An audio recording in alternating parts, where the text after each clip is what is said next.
Nakumbuka siku moja nimesafiri, nimefika sehemu fulani, watu wale siwajui, lugha yao siijui vizuri. Imefika jioni, natamani nikalale wapi. Nikaenda kando kando ya bahari, nikiwa naiangalia nchi nyingine, niko hivi naangalia wapi huku, wapi huku. Nikasema itakapofika usiku nitakuja, nitapumzisha mwili chini ya huu mnazi. Kwa hiyo huu mnazi nitakuwa naangalia baharini. Mungu ni ajabu, usiogope.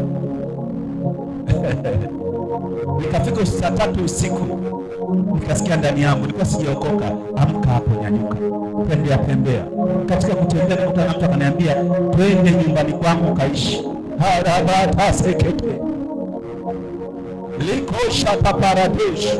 Usiogope, mtu asikutishe. Kuna mtu ametangulia mbele yako kwa ajili ya kesho yako. Wewe ndio utaki ramasupradesh. Yesu anakupenda. Thank you Holy Spirit. Thank you Lord.